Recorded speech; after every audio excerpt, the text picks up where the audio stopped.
dalam identitas tahun ini, amin. Lebih kuat dalam siapa kita di dalam Tuhan. Dan minggu kedua, kita mau mengerti tentang ini, tentang karakter. Stronger in karakter. Amin. Saya percaya karakter adalah sesuatu yang dunia butuhkan hari-hari ini. Hari-hari ini bukan banyak lagi mungkin. Saya nggak bilang agama lain lah, agama kita. Banyak bahkan tokoh-tokoh ya. Tokoh-tokoh agama kelihatan tidak berkarakter. Kan saya percaya kita semua yang ada dalam marketplace, dunia kerja, yang paling penting adalah karakter. Itu yang saya percaya. Kalau skill atau kemampuan atau knowledge itu sifatnya bisa progresif, bisa makin berkembang. Amin. Tapi karakter lebih baik mempekerjakan orang bodoh tapi setia dan baik hati daripada mempekerjakan orang yang cerdas tapi licik. Bener nggak? Pilih mana? Karyawan seperti apa? Kita mau orang yang bodoh tapi tulus, baik hati? Apa punya karyawan yang pintar tapi licik? Bisa ngakalin sistem, ngakalin kita? Ya. Makanya saya bilang, dunia lagi cari karakter. Dunia lagi nggak cari omongan. Bahkan dunia menurut saya hari-hari ini lagi nggak cari look. Survei membuktikan Gen Z ya, umur 25 tahun ke bawah, lebih suka hamba Tuhan yang apa adanya. Itu survei. Ya. Gen Z, bahkan sampai alpha sekarang, mereka nggak suka tuh hamba-hamba Tuhan yang jaim, pendeta-pendeta yang jaim, yang apa, kelihatannya susah disentuh ya. Mereka suka dengan hamba-hamba Tuhan yang apa adanya, yang bisa dekat dengan mereka. Itu survei membuktikan. Kalau zaman dulu mungkin hamba-hamba Tuhan kayaknya jauh ya. Mau kenalan sama pendeta itu, aduh, deg-degser. Sekarang Gen Z, Gen Alpha, mungkin kalau bisa main bola sama pendetanya. Gitu. Ini generasi yang berbeda. Amin. Dan karakter dunia lagi cari hari-hari ini. Karakter paling utama. Kita buka dulu. Next slide. Bisa bantu saya? Keserupaan dengan Kristus adalah tujuan ilahi yang Roh Kudus tanam di dalam hati kita. Nggak tahu kenapa, sejak kita kenal Tuhan, sejak kita lahir baru, ada dalam nurani terkecil kita, ada hasrat yang ingin berubah terus. Kita dari hari ke hari kita tuh nggak mau gitu-gitu aja. Ngalamin nggak sih, Bapak Ibu Saudara? Ngalamin nggak? Kita pengen karakter kita berubah, kita pengen cara bicara kita berubah, cara kita bersikap berubah, ya. Kalian tahu nggak sih ada orang yang mukanya cebetut mulu? Tahu? Ya, cebetut mulu. Itu saya dulu. Gitu. Itu saya mungkin 15 tahun lalu, ya. Tapi semenjak kenal Tuhan, banyak hal yang diubah sama Tuhan, gitu. Ya. Karena nggak tahu kenapa nggak bisa gini terus. Aku nggak bisa jadi orang yang cebetut terus. Ya, aku nggak bisa jadi orang yang cuek terus dalam hati nurani kita. Didorong, ada satu dorongan dalam hati nurani yang kita pengen berubah terus secara karakter, cara bicara, semua sikap kita pengen ubah day by day. Kenapa? Karena itu apa yang Roh Kudus kerjakan dalam hati kita. Apa yang Roh Kudus tanam, itu kayak motor yang Roh Kudus tanam yang terus muter. Kayaknya kita kalau gini-gini aja kita nggak tahan nih. Gitu. Firman Tuhan bilang gini, sekarang muka kita semua tidak ditutupi selubung dan kita memantulkan cemerlangan Tuhan Yesus. Dan oleh sebab itu kita terus-menerus diubah menjadi apa? Seperti Dia. Makin lama kita menjadi makin apa? Cemerlang. Kecemerlangan itu dari roh dan roh itu adalah Tuhan sendiri di dalam kita. Amin. Ya. Itu kita terus-menerus diubah sama Tuhan. Nggak ada orang bertobat langsung, itu kan harapan kita ya, orang bertobat tuh langsung berhenti ngerokok, berhenti, semuanya berhenti. Ya memang ada orang-orang tertentu yang pertumbuhan rohaninya begitu cepat. Habis dia dibaptis tuh langsung Aja. Cepet banget. Perubahan hidupnya, karakternya cepat. Tapi ada orang-orang juga yang setelah dibaptis, perubahannya itu slow motion, santai, ya, gitu. Tapi apapun itu, Tuhan mau bawa kita lebih baik. Menjadi serupa, goalnya adalah menjadi serupa dengan Tuhan. Amin. Amin. Next. Ini saya dapati karakter Kristus akan lahir di dalam hidup kita saat kita secara penuh menemukan identitas kita di dalam Kristus. Minggu lalu kita udah belajar, saya bakal ngomong lagi nih tentang ini, saya suka banget ini. Kita udah belajar tentang identitas minggu lalu. Karakter, saya percaya itu hanya outcome atau result dari penemuan jati diri.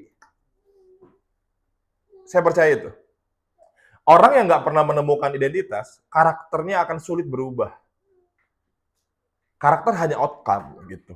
Tindakan kita hanya mengikuti apa yang kita percaya tentang diri kita. Kita buka, next. Kita buka firman-nya. Namun aku hidup, kata Paulus, bukan lagi aku sendiri yang hidup, melainkan Kristus yang hidup di dalam aku. Tunggu dulu, jangan buru-buru. Statement ini coba, pikirin baik-baik statement ini. Paulus bilang gini, hidup yang aku hidupi sekarang, bukan aku lagi yang hidup, tapi apa? Kristus yang hidup di dalam aku dan melalui aku. Jadi, seolah-olah Paulus lagi ngomong gini, aku ini Paulus, cuma bodinya doang. Tapi yang di dalamnya adalah Kristus sendiri. Pernah nonton film Iron Man kan? Iron Man dia punya suit apa? Baju besi, iron. Ya.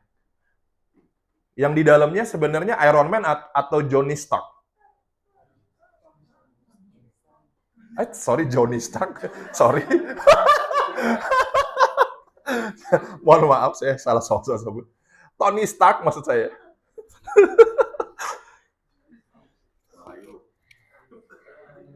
Iron Man yang sesungguhnya bukan Iron Man, dia Tony Stark. Amin. Iron Man hanya body.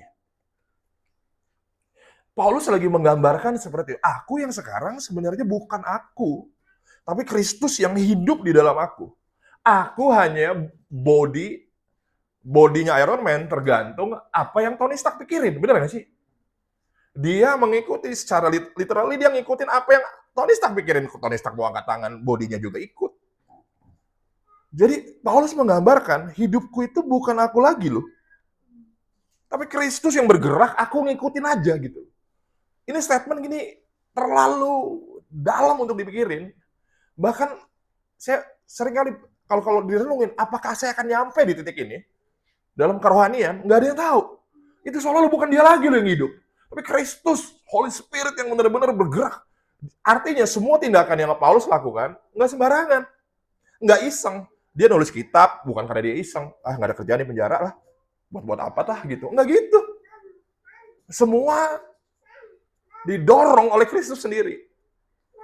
Amin. Powerful. Dan hidupku yang kuhidupi sekarang di dalam daging adalah hidup oleh iman dalam anak Allah yang telah mengasihi aku. Nah itu, saya kasih garis miring. Dan menyerahkan dirinya untuk aku. Why? Kenapa Paulus punya kehidupan yang sedemikian? Kamu bayangin kalau hidup di level Paulus, karakternya udah kayak Yesus banget kali ya. Karena bukan dia lagi yang hidup. Kristus yang hidup di dalam dia. Karakternya udah kayak apa? Tapi why? Kalau kita tanya kenapa sih Paulus bisa menghidupi kerohanian yang se-ekstrim itu, sedalam itu, karena dia ngerti gini, anak Allah yang telah mengasihi aku. Dia tahu dia dikasihi, itu identitas. Dia tahu dia dikasihi oleh Tuhan, dia nggak hidup dalam tuduhan. Dia nggak hidup dalam rasa bersalah, dia tahu I am loved by God. Aku anak Allah. Aku dikasihi, Allah berserta denganku. Dia berperang bersamaku. Identitas, ya. Ini yang saya bilang, identitas adalah apa yang bergerak di dalam kita. Karakter adalah outcome dari apa yang kita percaya tentang Tuhan.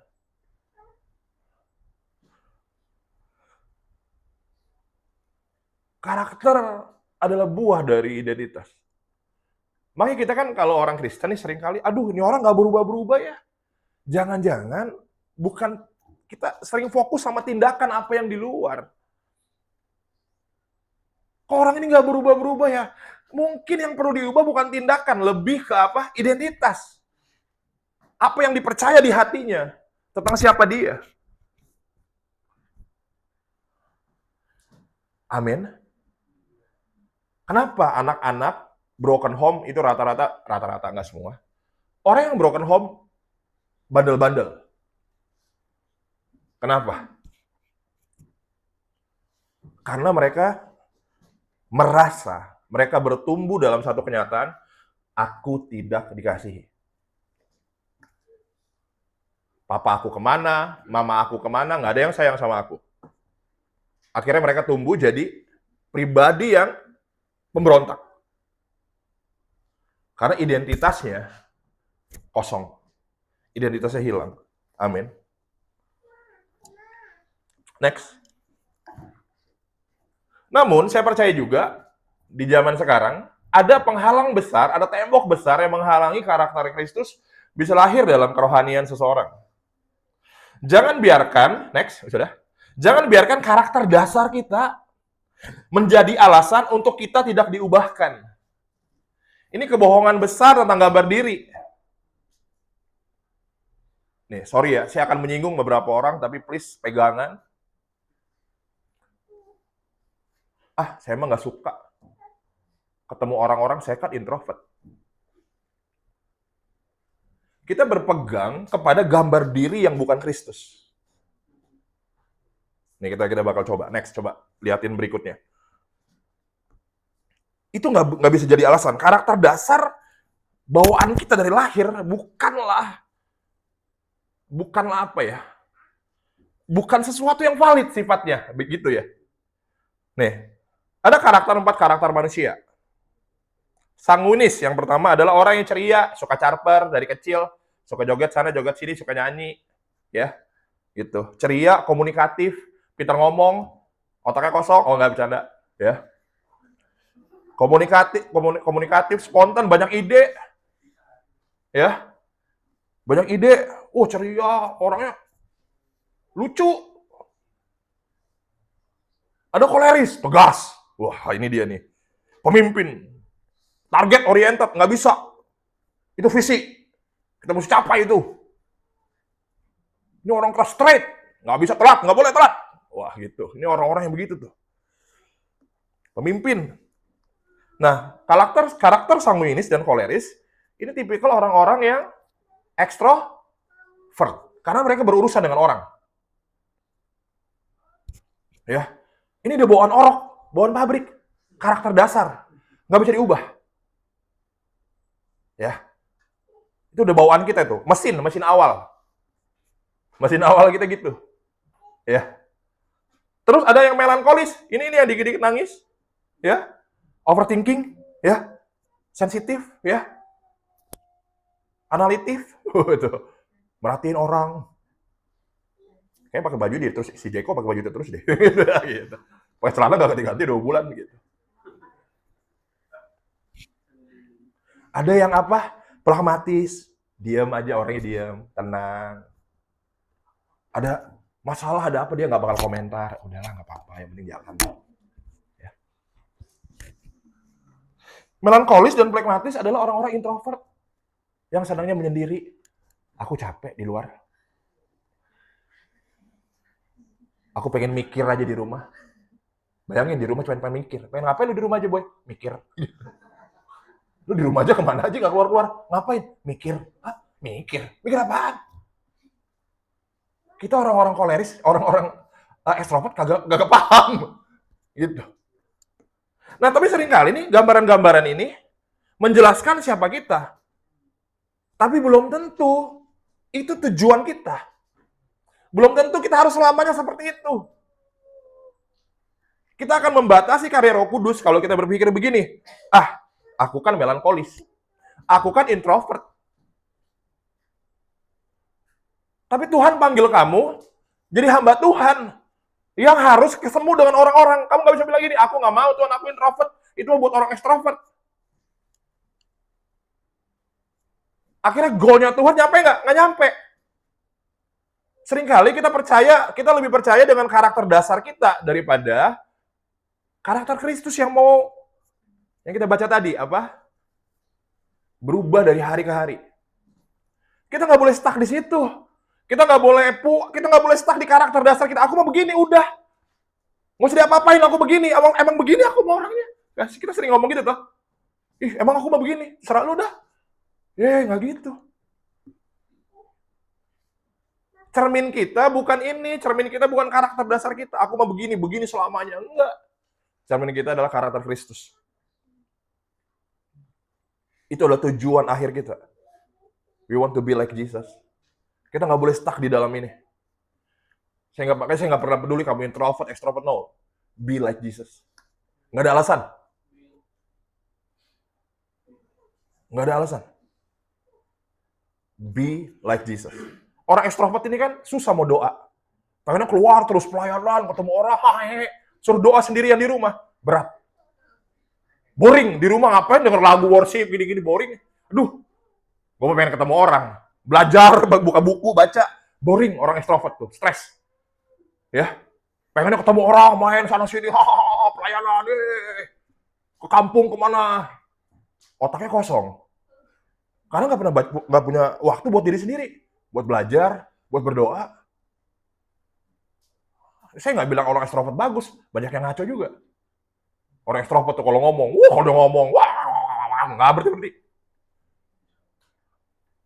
Sampai dilupa juga apa yang diomongin sama dia. Tapi, kita nggak boleh gitu. Oke, ini karakter dasar, tapi kita nggak boleh stuck. Kita nggak boleh stuck. Yesus, karakter Kristus coba. Dia semalam-malaman dengan Bapa. Kamu bayangin gak tuh? Introvert gak tuh? Semalam-malaman dengan Bapa. Sendirian menyendiri di atas gunung. Kalau bukan itu, Yesus itu introvert garis keras. Kalau dia mau menyendiri, kamu tau gak, naik bukit dia. Kamu kurung diri di kamar, dia naik bukit. Kurang introvert apa tuh Yesus? Hah? Ya, introvert parah. Semalam-malaman, tuh gak usah diganggu pokoknya. Saya mau di atas bukit sendirian. Waduh, parah nih, introvert parah. Tapi setelah itu dia turun dari bukit, dia ngapain? Dia sembuhin orang-orang sakit.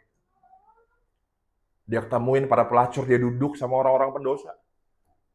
Ada satu sisi dia introvert, tapi dia juga extrovert. Kenapa? Karena Yesus sempurna. Dia nggak dibatasi oleh karakter dasar manusia. Karena karakternya ilahi. Nah, kita mesti move on dari karakter manusia, jadi masuk ke dalam karakter ilahi. Paham nggak? Makanya kita nggak boleh stuck di karakter dasar. Ya ini karakter manusia, tapi nggak boleh stuck di sini. Kita mesti move ke karakter ilahi. Makanya kita nggak punya alasan, kita nggak bisa beralasan kita ini, kita itu, no. Kita kayak Yesus, that's a goal.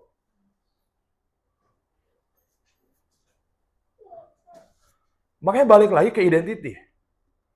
Amin? Amin, paham maksud saya? Seringkali itu karakter dasar kita pegang jadi tembok buat kita untuk transformasi Kristus makin nyata. Kita mesti let go karakter manusiawi kita, biar karakter Kristus yang hidup. Amin. Aku mau orang keras. Nggak bisa aku menegur orang duluan. Aku kan koleris. Nggak bisa aku menegur orang duluan. Kalau dia nggak negor, masa yang nggak negor? Itu saya, katanya. Ya itu karakter manusiawi kamu. Karakter Kristus nggak bisa gitu. Amin. Amin. Amin. Generasi ini sedang hadapi tantangan ini. Generasi ini.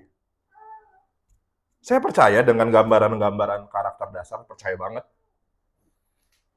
Kita perlu tahu. Perlu. Tapi itu bukan segalanya. Amin. Amin. Berikutnya.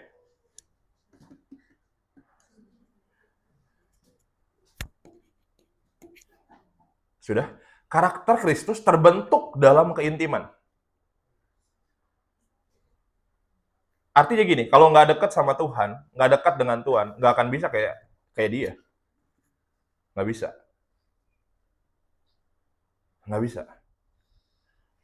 Kalau kamu tiap hari sama saya, entah saya yang jadi kayak kamu atau kamu yang jadi kayak saya. Gitu aja. Ya. Kalau kamu tiap hari pergi sama saya nih, main, makan, ya dari pagi ketemu sampai sore, ya. Ngobrol apa, entah saya yang jadi kayak kamu atau kamu yang jadi kayak saya. Ya. Bahkan suami istri, kita hidup sama-sama, lama-lama Yohan makin mirip saya makin mirip Yohan. Emang begitu. Tuh, rambut dikuncit, saya juga dikuncit sekarang. Oh, nggak bercanda. Nggak, itu bercanda ya. Tapi kedekatan akan membawa kita kepada keserupaan. Suka nggak suka. Kita dekat dengan siapa, kita akan jadi seperti siapa. Gitu. Begitu juga dengan Yesus Kristus. Lagi kita makin intim dengan Tuhan, kita akan tanpa sadar akan serupa dengan Dia. Kita buka berikutnya. Ini saya suka ayat ini. Saya suka ayat ini. Pakai English Standard Version ini terjemahan bahasa Inggris, tapi saya udah terjemahkan dalam bahasa Indonesia. Bukan saya, si ChatGPT yang terjemahin. Ya. Di 2 Korintus 3 ayat 18 dikatakan, ketika kita memandang Dia, wow. Ini saya suka banget. Kita diubahkan menjadi serupa dengan gambarnya dari satu tingkat kemuliaan ke tingkat kemuliaan berikutnya. Oleh Tuhan sendiri, yaitu Roh. Jadi, perubahan karakter dalam kekristenan, we are transformed by beholding, not striving. Kita itu berubah karena memandang Dia. Bukan karena berusaha makin keras.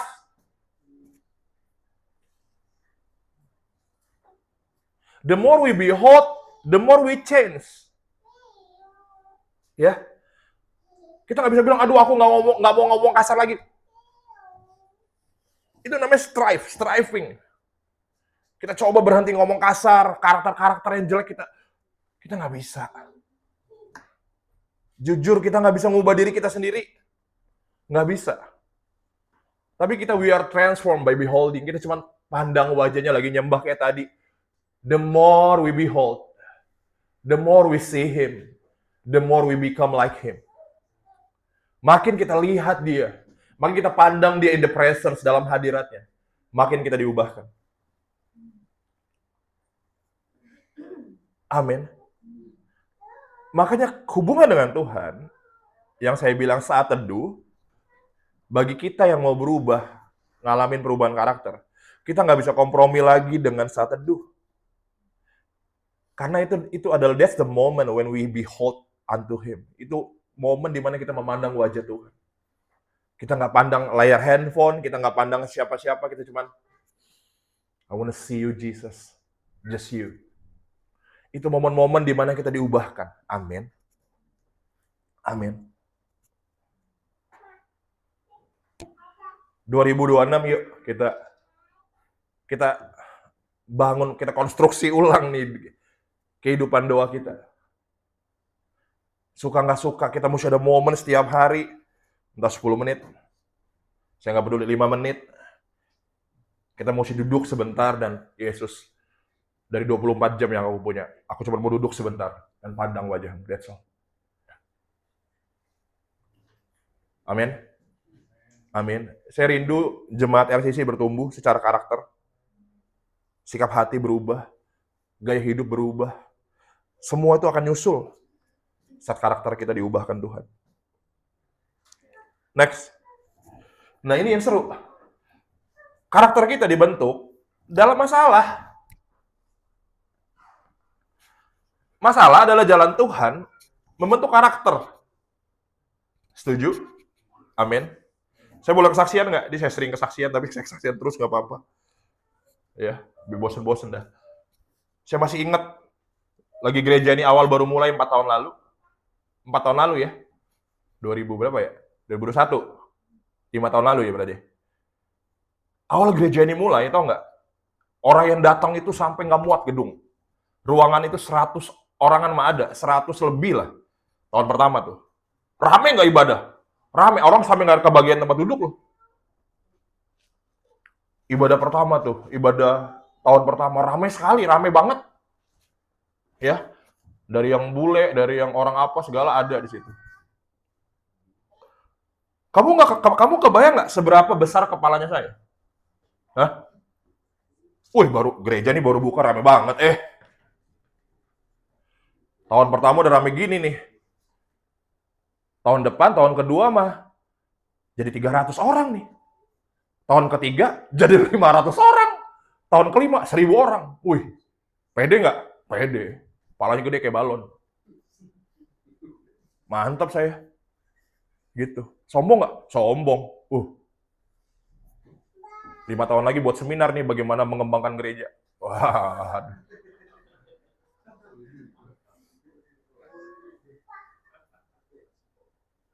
Pelayanannya benar, karakternya ngaco. Gerejanya benar, benar. Sayanya ngaco, sombong. Tahun kedua, tahun ketiga, bukannya begini, nuki ke bawah. Orang keluar. Hah? Nggak sesuai ekspektasi saya dari tahun pertama, lo kok jadi begini? Banyak masalah, ada yang kecewa sama saya, ada yang ini, ada yang... Waduh, pusing.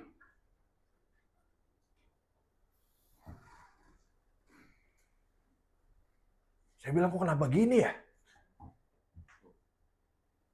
Karena paling penting buat Tuhan, itu bukan seberapa besar pelayanannya, tapi seberapa besar hati saya. Kepala saya yang segede balon ditusuk sama Tuhan. Dar. Kesombongannya dihancurin. Sampai satu titik saya bilang gini, Tuhan saya nggak ngerti gimana. Datangin 10 orang aja saya nggak tahu gimana. Boro-boro mau datang ratusan orang.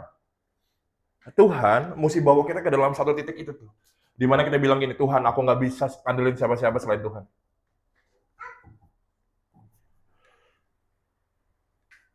Karena dulu saya ngerasa, aduh, kalau ada saya nih ibadah rame nih. Gitu. Ya. Itu yang saya bilang dengan celebrities syndrome. Tahu nggak?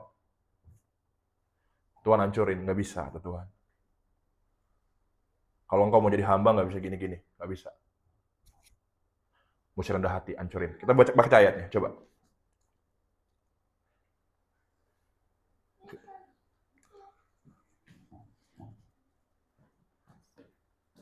Ulangan 8 ayat 2. Ingatlah kepada seluruh perjalanan yang kau lalui atas kehendak Tuhan Allahmu di padang gurun selama berapa? 40 tahun ini. Dengan maksud apa? Merendahkan hatimu. Dan mencoba engkau untuk mengetahui apa yang ada di dalam hatimu. Yakni apakah engkau berpegang pada perintahnya atau tidak. Kalau kamu baca di internet, perjalanan bangsa Israel dari Mesir ke tanah perjanjian cuma berapa hari? Berapa? Kaget kamu kalau tahu? Kurang lebih cuma 11 hari. Jadi 40 tahun. Muter-muter tuh di padang gurun, nggak ketemu jalan. Ya, ada yang hidupnya kayak nggak ketemu jalan, mentok. Ya, kayak Tuhan lagi putar-putar. Jangan-jangan Tuhan lagi berurusan dengan karakter kamu.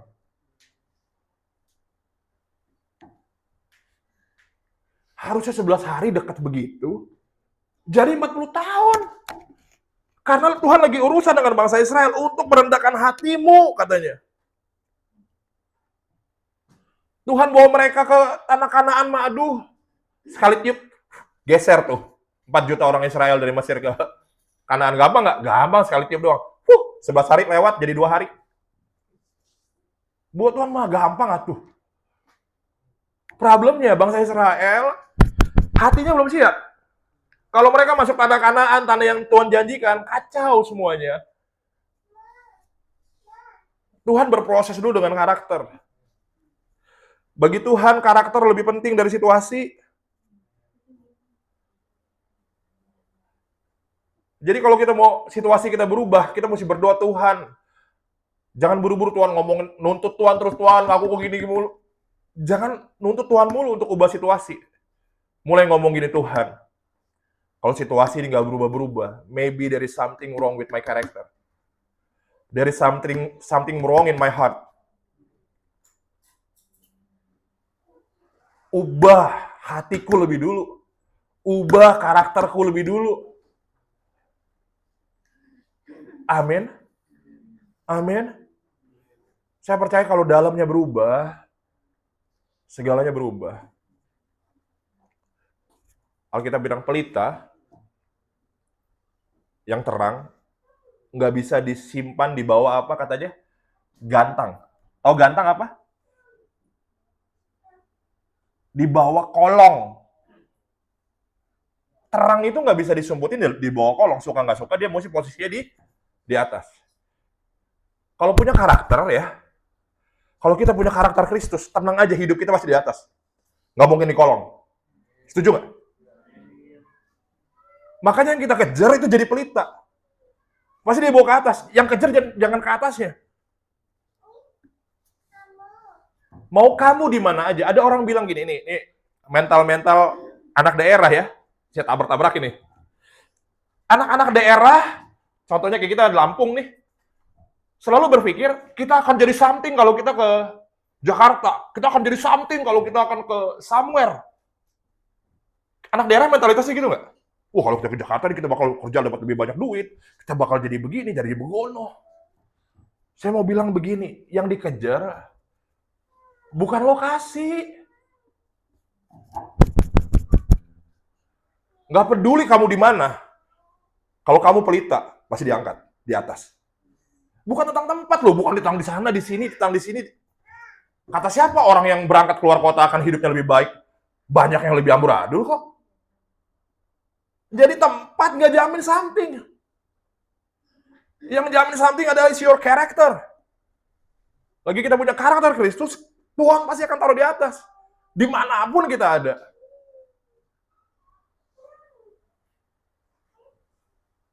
Jadi yang kita kejar adalah karakter. Amin. Amin.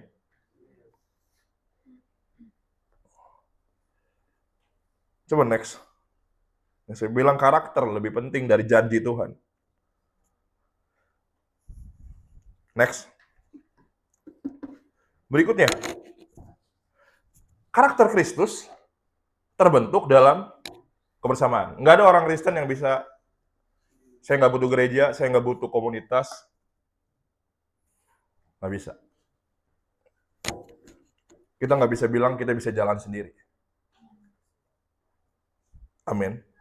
Amsal 13 ayat 20 next. Siapa bergaul dengan orang bijak, menjadi bijak. Tapi siapa berteman dengan orang bebal, menjadi malang. Komunitas punya peran dalam mengubah karakter kita. Kita selalu jujur, kita selalu berpandangan lebih tinggi. Kadang-kadang kita menilai diri kita terlalu tinggi, jujur-jujur aja. Aku mah pemurah kok. Aku mah murah hati kok. Tahu dari mana kamu murah hati apa enggak? Lagi ada orang yang nyinggung kamu. Lagi ada orang yang nyinggung kamu, baru ketahuan kan kamu murah hati apa enggak? Bener nggak sih? Dari mana kamu tahu kamu pemaaf kalau nggak ada yang nyakitin kamu? Ayo.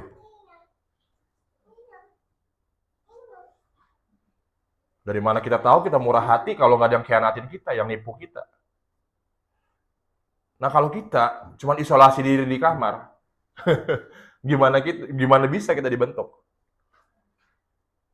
Kita kan takut, ini generasi yang takut terluka loh. Tapi saya mau bilang gini, there is a good pain in Christ. Di dalam Kristus, every pain has a purpose. Dalam Tuhan, semua luka punya tujuan. Semua gesekan dan pembentukan punya arah. Itu nggak terjadi begitu aja. Amin.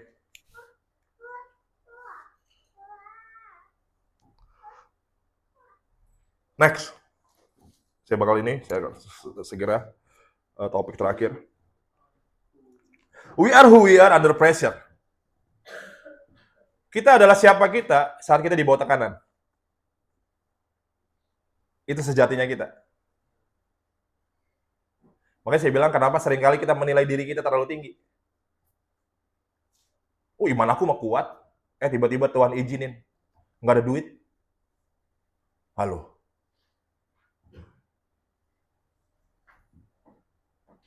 Maksudnya kita mau ngapain tuh?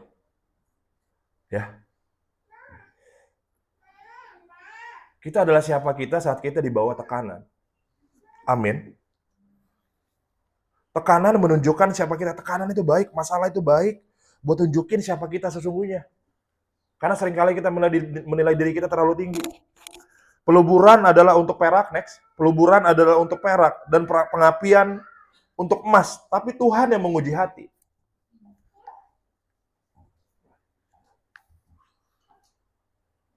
Lagi ada orang hianatin saya marah-marah. Berarti kan, ya ampun Santo. Level kasih kamu masih segini, jauh dari Yesus. Akhirnya kita bisa ngaca, saya tahu. Ternyata saya nggak sebaik yang saya kira, ya Tuhan, ubahkan saya. Ya. Itu tujuannya. Kita adalah siapa kita saat dalam tekanan. Tapi Tuhan menghendaki dalam tekanan kita jadi yang terbaik. Saya suka saat nonton Reels, ada banyak-banyak mobil tuh, itu kayaknya simulasi ya. Simulator merek-merek mobil. Jadi dia itu kalau ada merek ini, coba jalan lagi di jalannya gelombang, mobilnya gimana? Merek ini, blok. Wah, merek ini ada yang jungkel-jungkel, tapi ada merek tertentu jalannya halus gitu. Ya. Karena semua merek bisa klaim. Mobil kita mah tahan banting. Bener nggak? Tapi kenyataan yang menunjukkan siapa kita. Next. We are who we are before pleasure. Kita adalah siapa kita di hadapan sesuatu yang kita nikmati. Bener nggak? Kita mah bisa berpikir, aku mau hidup Santo, hidup saya mah sudah kudus. Kadang-kadang kita itu bukan nggak suka, tapi emang nggak ada aja atau nggak mampu.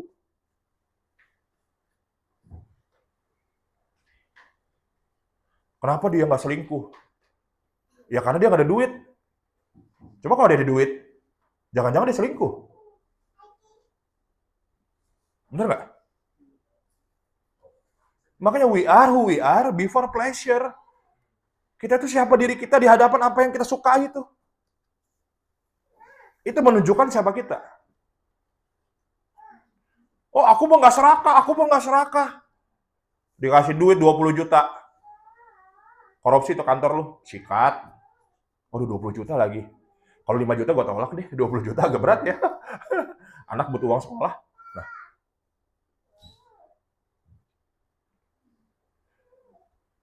Bener gak sih? Dan Yusuf diuji soal itu, coba. Lihat ayatnya. Yusuf diuji. Selang beberapa waktu, istri tuannya memandang Yusuf dengan birahi lalu berkata, marilah tidur dengan aku. Jadi Yusuf punya bos, punya istri. Menggoda dia. Walaupun dari hari ke hari perempuan itu membujuk Yusuf tuh. Bukan sekali ya ngebujuknya. Coba tuh. Hari ke hari. Yusuf tidak mendengar bujukannya itu. Wow. Di hadapan sesuatu yang menggoda dia. Ya. Dia adalah dia. Di hadapan apa yang ingin menjatuhkan dia. Kita adalah siapa kita? Di hadapan apa yang kita nikmati. Maka jangan senang kalau sesuatu datang yang nikmat-nikmat. Itu ujian untuk lihat siapa kamu. Jangan buru-buru. Mantap nih, gitu. Karena itu ujian nunjukin apakah karakter Kristus sudah lahir ada dalam diri kita. Amin. Yang terakhir, we are who we are when no one, saat nggak ada yang lihat. Kita adalah siapa kita lagi nggak ada yang lihat. Amin. Amin. Jadi kalau mau tahu siapa diri kita, nilai saat nggak ada orang lihat. Itulah sejatinya kita. Alkitab tulis, Amsal 10 ayat 9. Siapa berlaku jujur berjalan dengan aman, tapi siapa yang berliku-liku jalannya akan diketahui. Makanya saya mau bilang gini, orang yang aneh-aneh, kamu pikir nggak ada yang tahu? Ya? Nggak ada yang tahu. Kita nggak bisa lari dari itu. Alkitab udah bilang, siapa berliku-liku jalannya akan diketahui. Kalau kita aneh-aneh, nggak bertobat, Tuhan izinin itu disingkapkan, dibawa ke permukaan.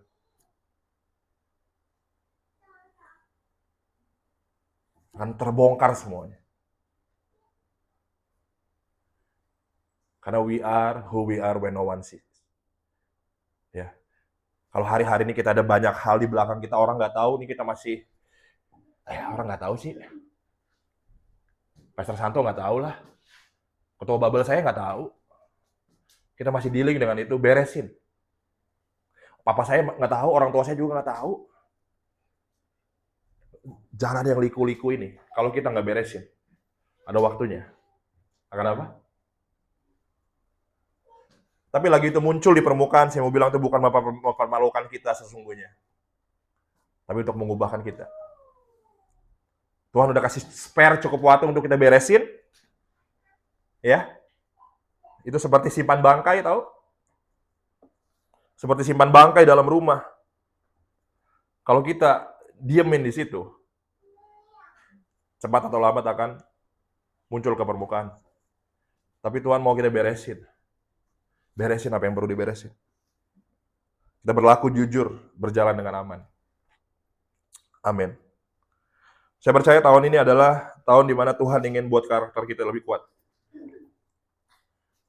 Karakter kita jadi kayak Kristus. Lebih lagi dan lebih lagi. Amin. Saya undang Ibu Diri, kita mau berdoa.